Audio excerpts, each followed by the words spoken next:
महाराष्ट्रातील लाडक्या बहिणींसाठी आज एक मोठी आणि दिलासादायक बातमी समोर आली आहे।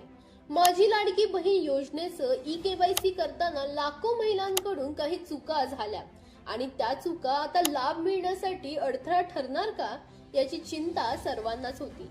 पण अखेर सरकारने मोठा निर्णय घेत या सर्व पात्र महिलांना सुधारणा करण्याची शेवटची संधी दिली आहे।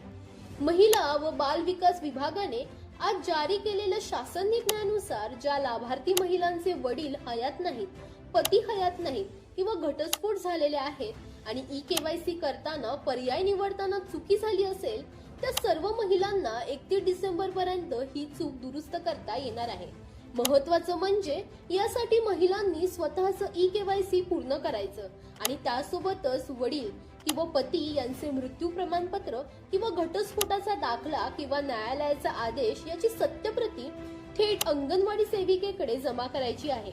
ही प्रक्रिया ऑफलाईन पद्धतीने होणार आहे।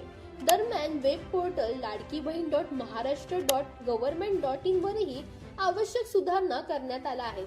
त्यामुळे चुकी झालेल्या लाडक्या बहिणींना आता ई-केवायसी ऑनलाईन पद्धतीने पुन्हा करण्याची एक अंतिम संधी उपलब्ध करून देण्यात आली आहे। एक गोष्ट मात्र सरकारने स्पष्ट केली, ही शेवटची संधी असेल। 31 डिसेंबर नंतर कोणताही बदल की कोणतीही दुरुस्ती मंजूर होणार नाही।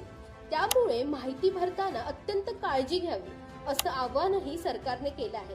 लाडक्या बहिणींसाठी ही नक्कीच एक मोठी दिलासा देणारी बातमी असेल। दरम्यान तुम्हालाही अशाच अपडेट्स हवे असतील तर इंडिया लीडरला फॉलो करायला विसरू नका।